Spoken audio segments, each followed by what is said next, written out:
Boop-a-doop-a-doo. Alrighty. Moment of truth. Looks like we are live on YouTube. Live on Instagram. We are rocking and rolling. We got Nick Berta in the house. First viewer. Let's go. It is March, everybody, and we are back and better than ever. Back at it again. Guess who's back? Dave's back. That's who. All right. Everybody, if you can let me know if it sounds all right on the phone. Obviously, it's just phone audio.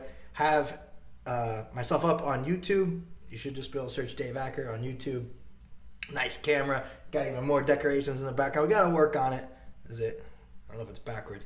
You need a little more decoration on this side. This side's pretty good.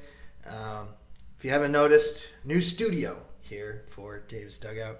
And hopefully audio is working on YouTube. I did a test run on my other account, and it looked good there. So, had computer problems. Wanted to start this a week ago. And if you haven't seen on my stories, literally had to take my computer apart myself, unplug my hard drive, plugged it back in. All my files were missing. Fantastic. Fun stuff.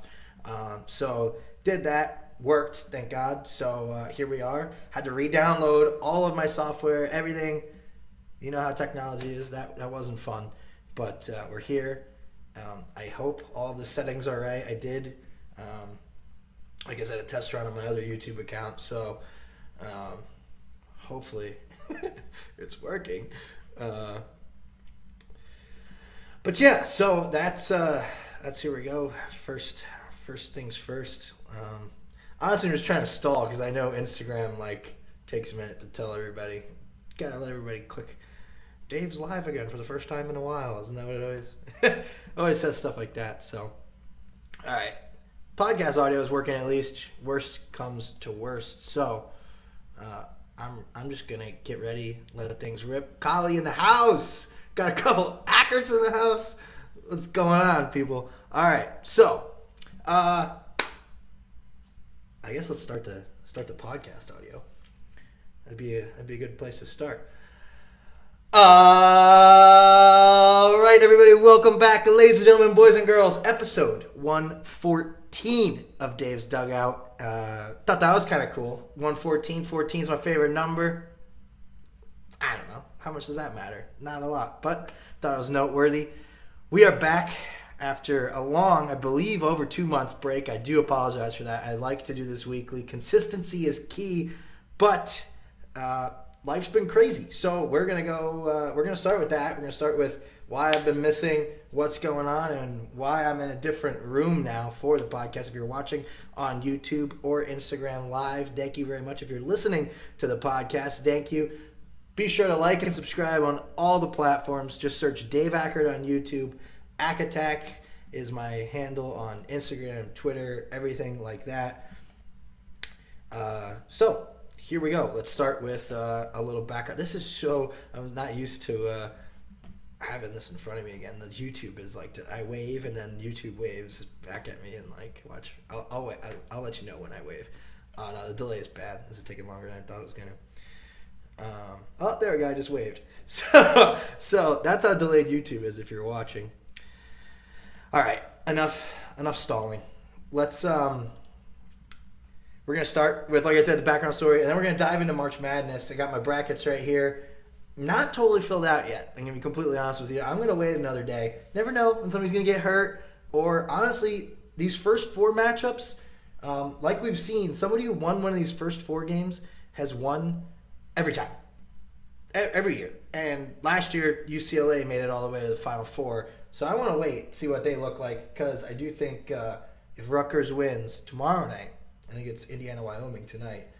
I think Rutgers can play spoiler depending on what Alabama team shows up. But we will get there in just a bit. And I don't want to name drop anybody. We got 2 guys hopefully joining the podcast tomorrow. I'm going to do back-to-back episodes. That will be our bracket breakdown. We'll go through everything. Today I'm probably just going to do the first round with you guys.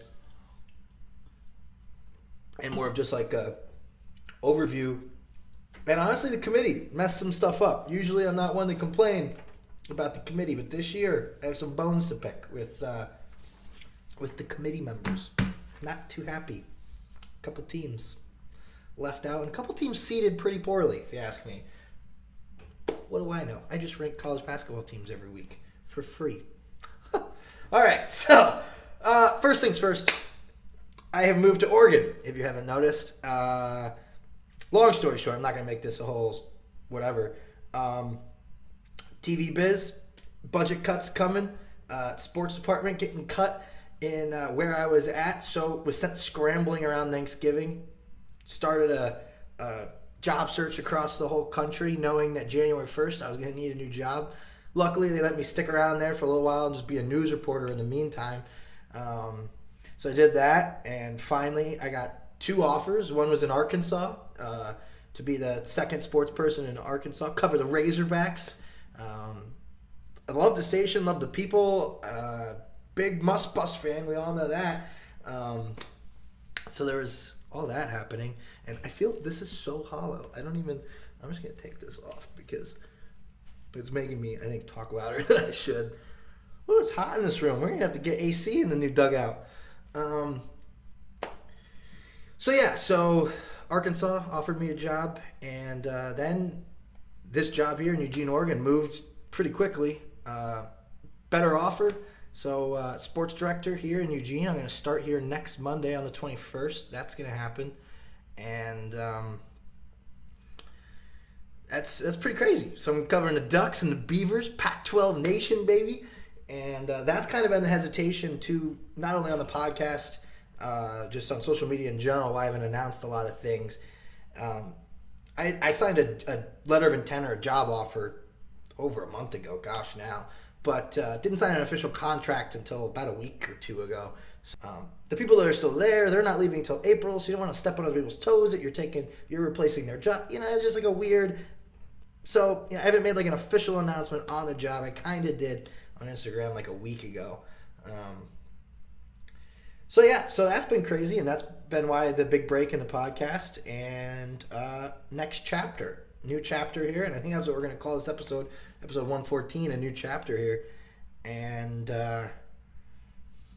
we'll see what happens. I'm excited to get back into this. I got all my decorations up, and hopefully everything sounds okay. We're going to tweak things as we go. The live stream on YouTube obviously going to be a work in progress too. Looks good on my end, so we'll see. Hopefully it looks. Oh, sound's working. Oh, that's cool. I can hear myself. Turn that off. Cool. So, background story. Excuse my French. Earmuffs, children. Any children listening? I'm not going to go back and talk about all the headlines we've missed over the last month. That's just silly. I mean, I could, but won't even waste all of our time. The one headline, though, that popped Sunday, and Tom Brady. Tom Brady's an asshole. You can't let us have. That's okay. Earmuffs. You're good, kids. What a jerk. What a jerk, Tom Brady. You can't let college basketball lovers have one day. We go one day a year where it's all about us. So I'll wait to deal with Tom Brady news again, and that's fun for everybody. So whatever. Not even gonna get into that right now. I can wait till college basketball season's over. So yeah, that happened, and mostly though we're gonna talk about college basketball. So quick break here. Take a sip of a beverage. This podcast is brought to you by. Here's a moment from our sponsors.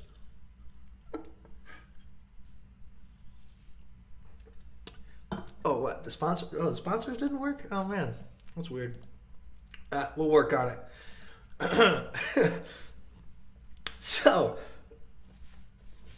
good old trusty paper bracket. I'm a pen and paper guy when it comes to March Madness.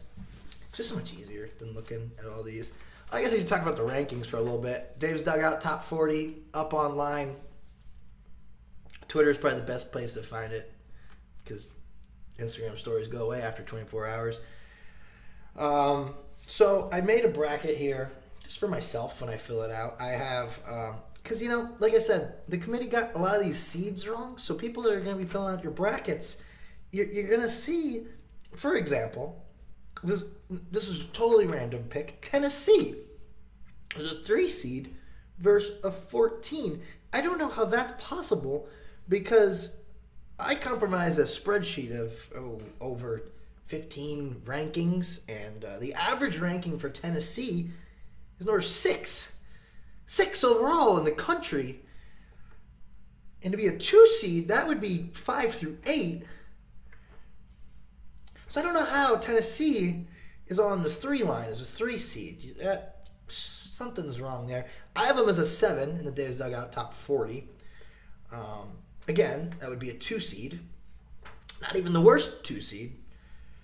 So there's just little things like that just really bug me. So I actually went ahead and scribbled out all the seeds on one of these because I'm just not going to pay attention to them. I'm just going to go based off my knowledge and what I know and other rankings. So on this bracket, I have their average ranking on all the polls I look at, and then my ranking just to, I don't know, toot my own horn, I guess. Like, there's a really good one here. Boise State, Memphis. Average ranking 32 versus 31. I have it 21 versus 34. So I'm leaning Boise, even though Memphis is dangerous, and Memphis, a lot of talent, a lot of NBA talent.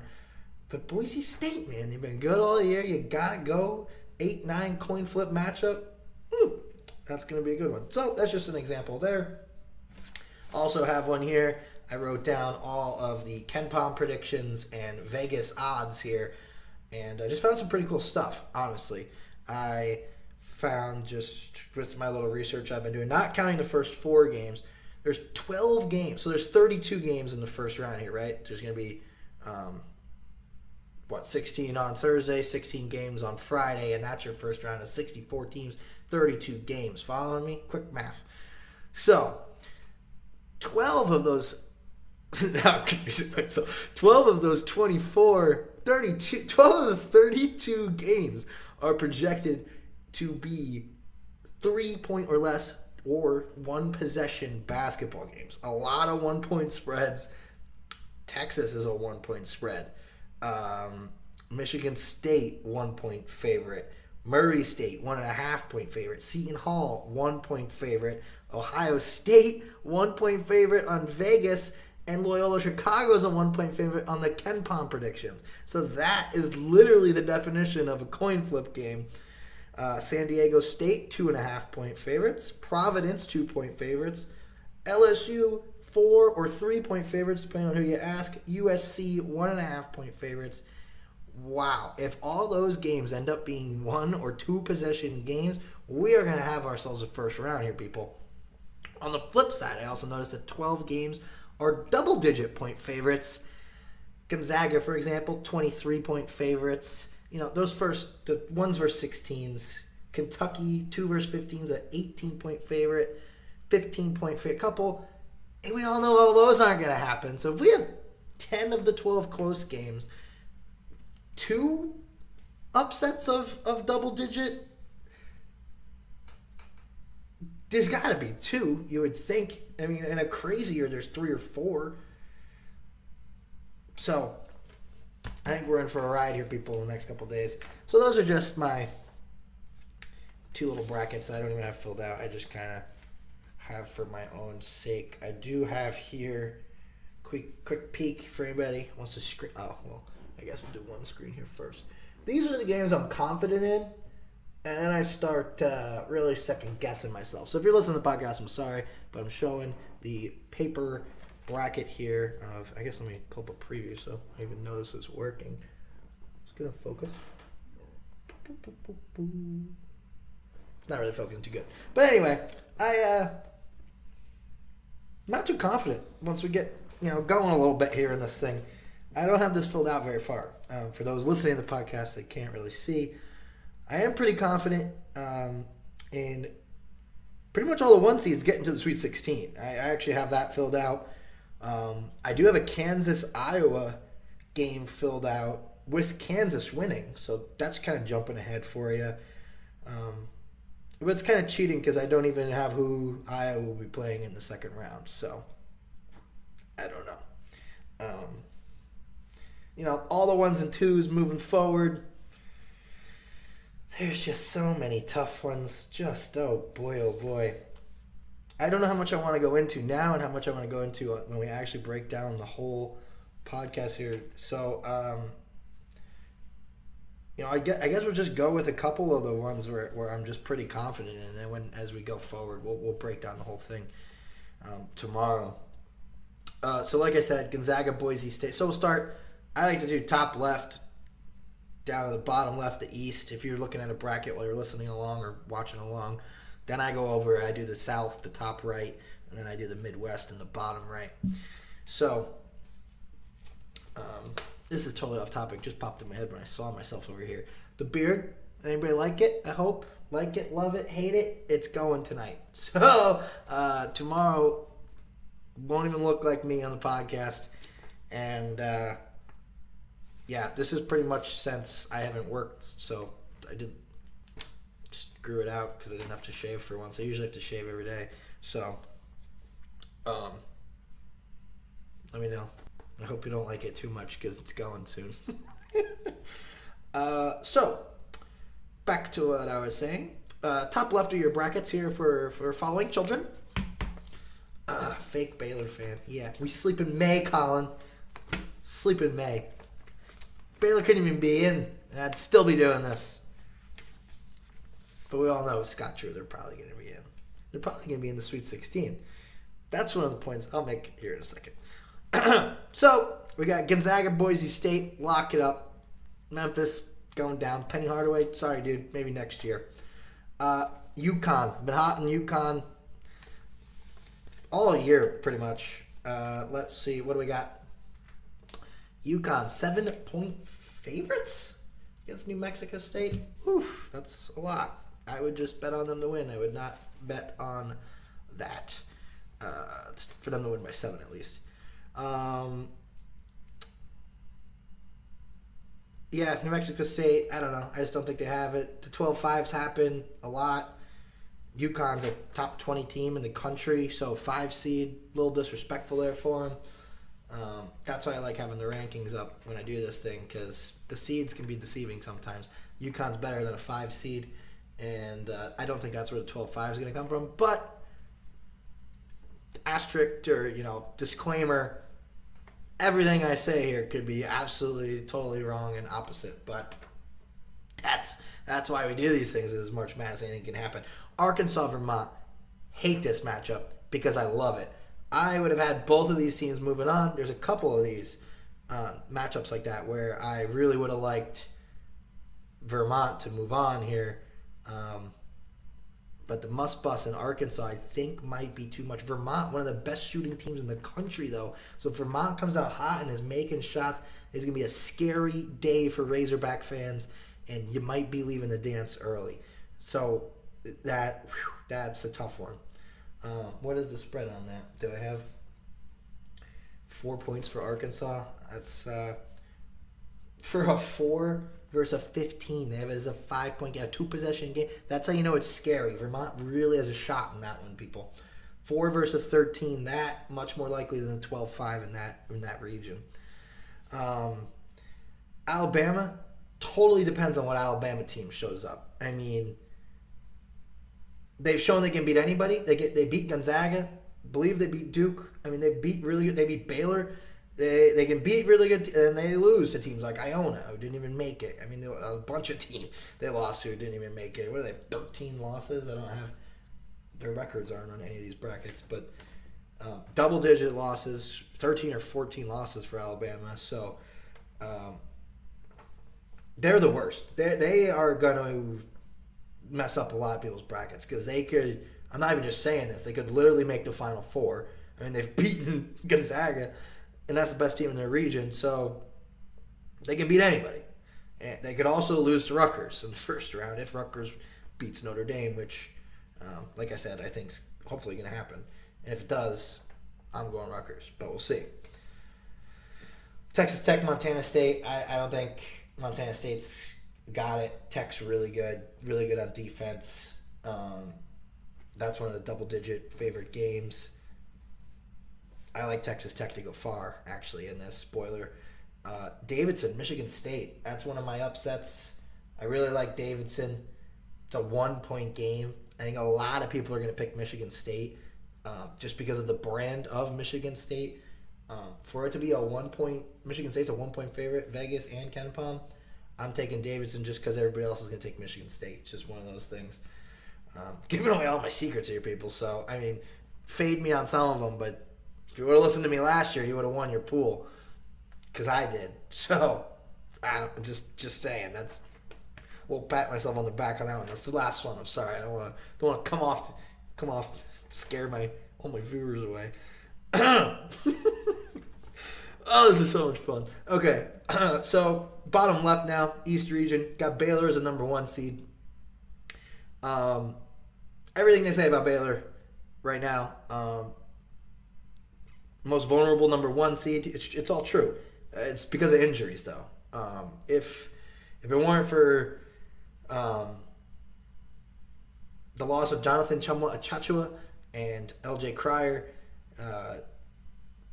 Baylor a real shot at winning the whole thing again this year. I still think they're going to go farther than... I think the North Carolina pick is going to be a very trendy pick over Baylor. That next game is the 8-9. It's North Carolina Marquette. Baylor's going to hopefully win the first round game, you would think. Scott Drew's made it to 2 Elite Eights before last year with less than the team this year. I mean, he has some of the most highest recruits he's ever had on this team. 2 of them are freshmen now playing really well. Kendall Brown, a stud. So they've had over a month now to try to kind of figure things out here without Everyday John and without LJ Cryer. So best case, LJ Cryer comes back. He's their leading scorer. And then, I mean, people are going to wish they didn't knock Baylor out too early. He's day-to-day. I've heard he's not coming back this year, so you have to base things on that. But we'll see. I mean, that's half the reason, too, why you should kind of wait till Thursday morning, if you can, to finalize your bracket, just for stuff like that. I mean, if they announce L.J. Cryer's coming back, we're off to the races, ladies and gentlemen. So the North Carolina Marquette game, I picked North Carolina first round last year. Roy Williams, North Carolina, how do you bet against them? They're at least going to win their first round, right? Well, they didn't even do it. So what makes us think they're going to do it this year without Roy Williams? I'm not confident. Armando Bacot is their only reason. Where were they all year? They're good. They beat Duke. Everybody's pointing that out. I'm going to make this point, too, if we get you-know-who on the podcast tomorrow. That was their Super Bowl. Man, that was North Carolina's Super Bowl. They're not people like, if they play as well as they did in the second half versus Duke, what are the chances of that? That was their rival. That was like, let's play spoiler on our rival's head coach. That was nothing but pure emotion, like rivalry game. That, I think, is the best they can be, and the chances we see that, I think, are slim. So I'm going Marquette. I'm going Shaka Smart, baby. Yeah, I don't know. And then I think I got Baylor over Marquette making the Sweet 16. After that, it gets sketchy for Baylor, but I think they can easily make a Sweet 16 even with the injuries. Like I said, Scott Drew's done it before many times with even less talented teams. It's not like Baylor's like they're not a Kentucky or a Duke. It's not like losing Everyday John wasn't losing some lottery pick. I mean, he was like the glue of the team, co-defensive player of the year in the Big 12 this year. But it's not like they lost Obi Toppin. So Scott Drew's just a master at having good teams. They're good. They're good basketball teams. They're not one guy super talented like a lot of teams are. Indiana, Trace Jackson Davis. North Carolina is kind of an example with Bacot. But yeah, we're going Marquette, and then we're going Baylor. I'm probably going too far in these. I'm not going to go all the way though, like we will tomorrow. And I apologize in advance if I repeat a lot of things today and tomorrow, but we'll get 2 other people's, hopefully, opinion here too as well. So next game up, we got St. Mary's and the winner of tonight's game, Wyoming, Indiana. Speaking of Trace Jackson Davis, one of the best players in the Big Ten, one of the best players in the country, going up against a Wyoming team that is really good this year. First 4 games down there. Indiana's 4-point favorites. Where did I have them ranked? Indiana, I had just making the top 40 at 38. Wyoming, not quite squeaking in there, but the Mountain West was better than it has been in the past. So I think there's a shot Wyoming wins that game. And then who would they be playing? I lost it. St. Mary's. They got hosed. I don't know. I don't have that one filled out. Maybe we'll wait for the matchup. We'll see tomorrow what I'm thinking more. Because St. Mary's was really good. St. Mary's has been really good this year. 18 in the average rankings, 22 in my rankings. So again, better than a 5 seed. They're kind of getting screwed there on that 5-12 line. They should have got more respect from the committee there. I keep losing where I am. UCLA. Good old UCLA, Bernie Lang. If you're still watching, we got UCLA up next taking on Akron. UCLA. They're going, and they might go far. If we have to play, Baylor has to play UCLA. That is going to be a great game. And I think UCLA is a good sleeper pick to make the Final Four if you're looking for somebody outside of like the 1s and 2 seeds. I know it's not going out that much. They're the 4. So I don't think they should be the 4. They're double-digit favorites in that one. UCLA, 11th ranked team in the country, 10th in the Davis Dugout ranking. So they should be a 3 seed at least. So, Texas, man, we all know I'm a big horns down guy, but oh man, I don't know. I might have to hedge myself because Virginia Tech is just such a trendy pick. They're playing great right now. There's no doubt about it. I think they could win this game. They could win a couple games, but there's a big but there. All year we've been saying how bad the ACC was. And now all of a sudden, because Virginia Tech won the ACC, they're supposed to just be able to make an Elite Eight. I don't see the correlation there. Yes, they're playing really well. I believe their coach was Wofford's coach, right? The good Wofford team from a couple years ago. So I really do like Virginia Tech. I'm torn on this game. But for some reason, I just feel like the year when everybody picks against Texas, when it's usually the opposite, it's usually everybody picking for Texas, and I'm like, horns down, upset. Now it's going to be like they're the higher seed, but I think more people are going to be picking Virginia Tech. I might have to go Texas. They just have so much talent, but they haven't been playing well. I think they've lost 3 in a row. There's just too many heads bashing on that team. One kid quit, forget his name, but quit halfway through the season. Kind of like Memphis did. Memphis started playing better when that happened. So I'm just spitting facts. You make your decisions based on what I'm saying. I'm just giving you the background for somebody that records basketball games and watches them afterwards. I think I could be trusted a little bit. And they don't. And I've been recording both CBS Sports Network and ESPN. I've been watching all their bracketology shows. I watched like 3 hours last night, but I've fast forwarded through commercials, so it takes you way less time. They don't go out on limbs like this. They don't tell you what. I mean, they tell you a lot of the facts, but then they're just like, all 1s and 2s, Gonzaga, Kentucky. Like, stop, please. This is not gonna. I mean, it could happen, but it's probably not gonna. So, Purdue, I think, is a sleepy team, man. They were ranked number 1 in the country at one point this season, and everyone was like picking them to win the championship. Preseason, people were really hot on them. And now it's like nobody's talking to them because this East region is loaded at the top 4. Baylor, UCLA, Purdue, and Kentucky. People are all picking Kentucky, and some people picking UCLA. Nobody's really picking Baylor, shockingly. Not shockingly because of the injuries. But if you can get Purdue past a talented Texas team or a hot Virginia Tech team, I like Purdue to take down Kentucky if it's still Kentucky at that point. I have Kentucky in the first round, obviously. Murray State, San Francisco is another game where I hate that they put these two together. They should not have made this a 7-10 game because there's another 7-10 game. Yeah, the USC-Miami game. They should have swapped those. We should have got USC, Murray State, or USC, San Fran, and then Murray State, Miami. Why are we making 2 mid-majors go head-to-head like that in the very first round? Just silly to me. Let them get a shot. to let Murray State upset Miami and then let San Francisco upset USC. I mean, that would be so much more fun.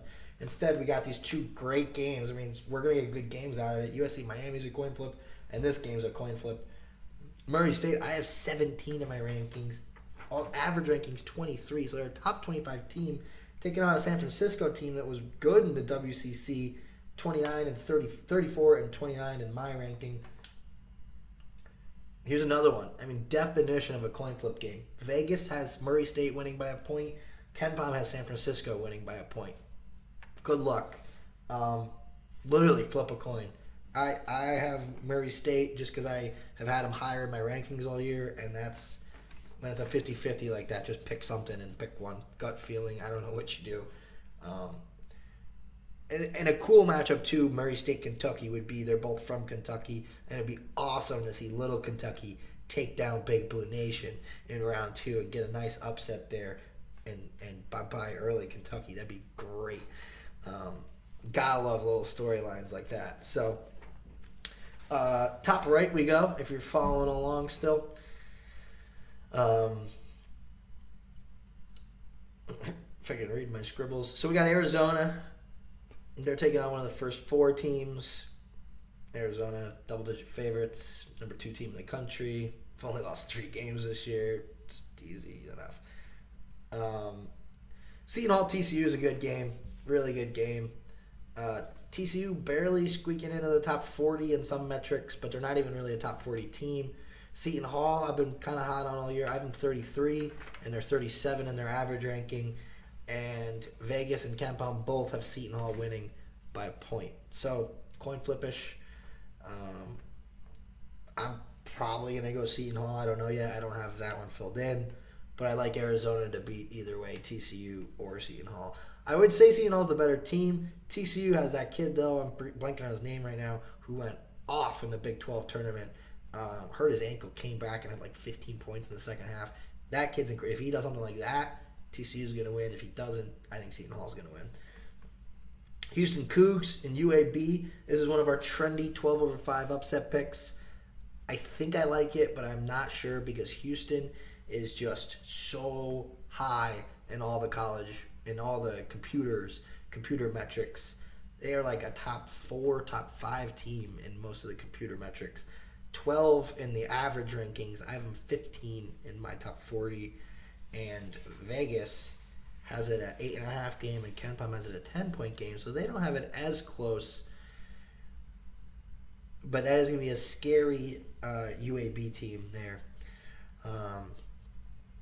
Maybe, potentially. Houston's one of those teams. They haven't played anybody, so this could just be another game where they're just more talented and they beat teams. We do have to remember, though, with Houston, they did lose 2 of their top 4, 2 of their top 5 scorers around like the Thanksgiving time. So when does that catch up to them? It's almost similar to like a Baylor situation. Can they still make a Sweet 16 and then you get hurt by the lack of depth? So Houston and Baylor, the 2 notable, higher seeds with injury problems that we know of. Illinois, Chattanooga. Gotta go Chattanooga, especially after what Illinois fans did to me last year. Illinois 16 in their average ranking. I have them down at 28, a little lower on Illinois than most, and taking Chattanooga because of it. Colorado State, Michigan. Been hot on Colorado State all year. The Rams, baby, they are good. They are average ranking top 28 team in the country. I got them at 23. Top 25 team in the country. Disrespectful that they're a 6 seed. Absolutely disrespectful. And they are taking on, I lost it. Michigan, not in my top 40. They are 36, though, in the average rankings. And we have this as Vegas has Michigan winning by 2 points. KenPom, Colorado State by 1. I'm going with KenPom on that one. Thank you very much, Ken Pomeroy. Tennessee, love Tennessee. Loved them before the SEC win. 6 is their average ranking. 7 for me. Double-digit game. Favorited Tennessee all the way. I think Tennessee could go far. I think Tennessee, I don't have this filled out yet, but I would love to see a Tennessee-Arizona matchup. that'd be fun. That'd be fun, and I might have Tennessee coming out of this region, to be honest with you.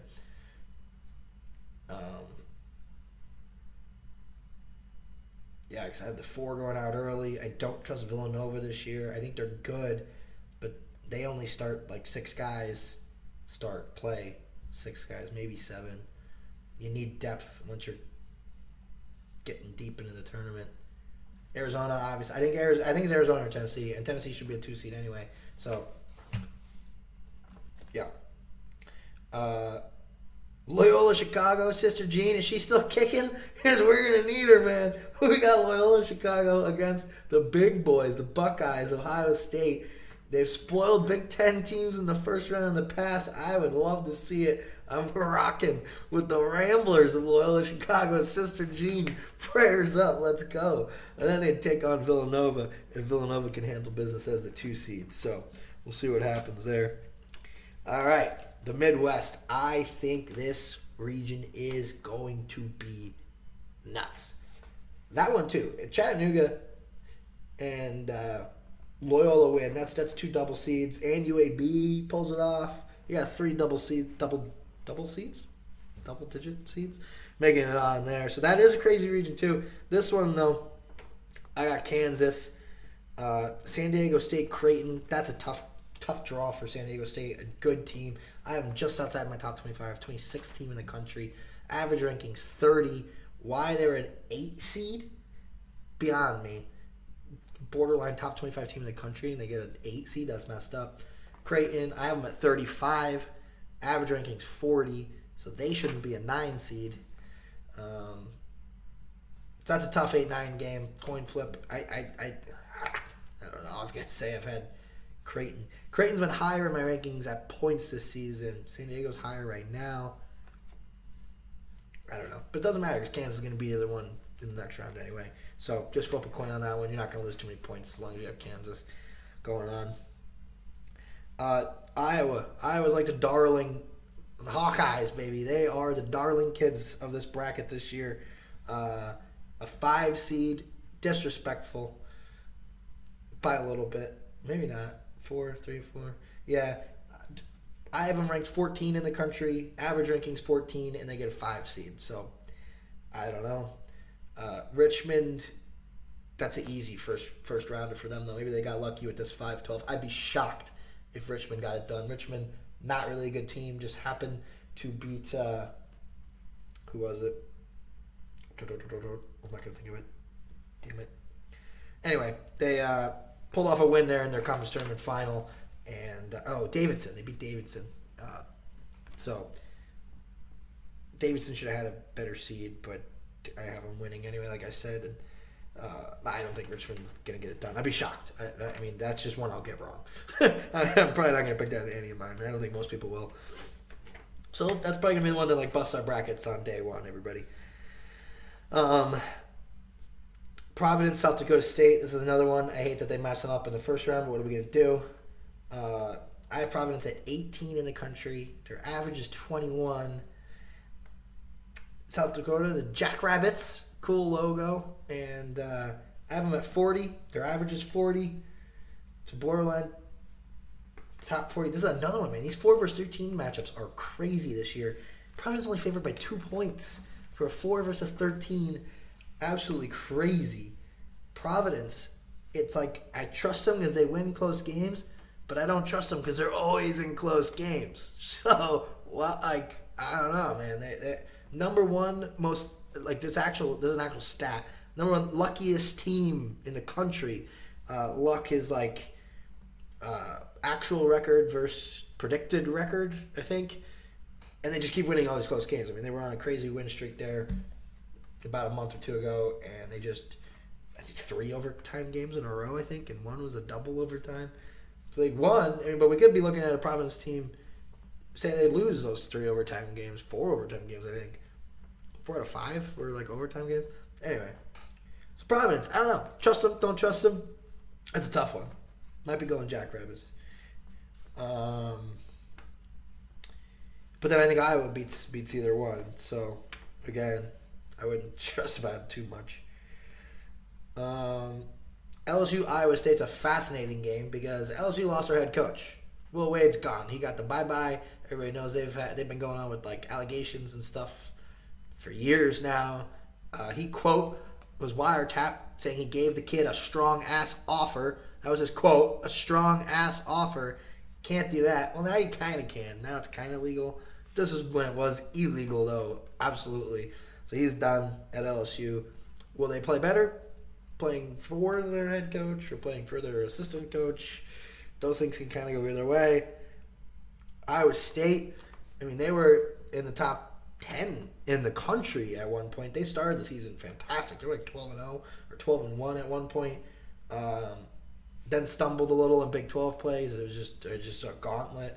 So not playing their best at the best time, but have also beaten some of the best teams in the country this year. So that one's tough. I don't have it filled out. So make your decision based on what I said. I'm probably going to go Iowa State just because LSU doesn't have a coach. LSU did, though, for most of the season have the number one defense in the country. And defense travels, head coach or not. If you play good defense, you play good defense. I'm talking myself out of it already. I like LSU a lot. LSU's ranked higher, 22. I have them at 36. Iowa State barely in the top 40 in some, and not in mine. Man, this is a lot. First round's a lot. There's a lot of games. We're almost done. 3 more games. Wisconsin, love Wisconsin. Johnny Davis, one of the best one of the best players in the country, if not the best. He's one of. I'm not going to vote him for Player of the Year, but one of. Colgate, I just don't think we'll be able to get it done. We'll see, though. Surprise, though, for a 3-14. That's only a 7-point spread. What does Vegas know about Colgate that we don't? That's sketchy. I might have to pick Colgate in a couple matchups there. That's, I need to brush my teeth with Colgate. That is intriguing. USC, Miami. I kind of talked about it before. USC, I'll admit, I have them ranked a little high in my rankings. I have them at like 11. They could probably be 14 or 15. I just like that they only had 7 losses. And with my rankings, I do weigh losses more. If you've heard me go on that rant before. And I thought they were one of the better 7-loss teams out of the teams that were right above and right below them. So that's why I have them that high. 29 in their average rankings. Miami, I've been hot on Miami all year, kind of. I had them in the top 25 when the AP poll didn't. Barely. I mean, they've been in that. I think highest I got was 23, 22 maybe.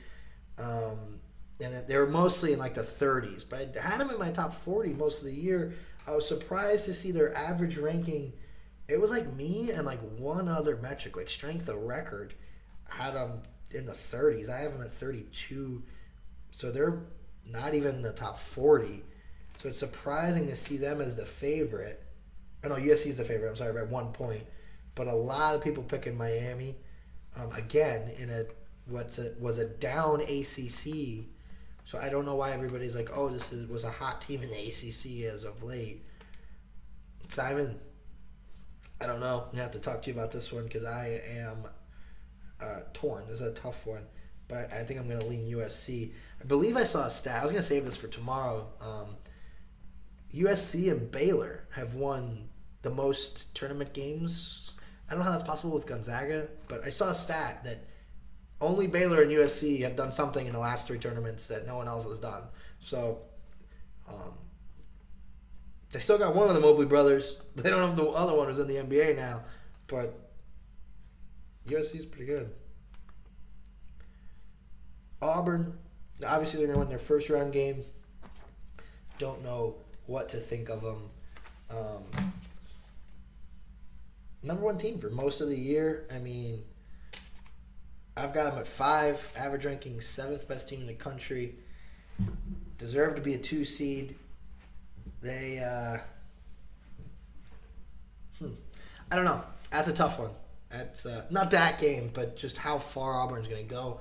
Are they Final Four good? Are they Sweet 16 good? I definitely think they're Sweet 16 good. Especially if there's as much chaos on this side of the bracket as I kind of originally, hinted. Say South Dakota wins, that's a 13. Creighton's the 9. We're going to have Kansas as the 1. LSU, Iowa State, 6 or 11. So say the 11 wins, and then say Colgate wins, and then say Miami wins. So, yeah, Auburn could beat probably a lot of these teams. Wisconsin or Auburn might get an easy road there. And then Iowa, everybody's picking them to make the Final Four. It's possible.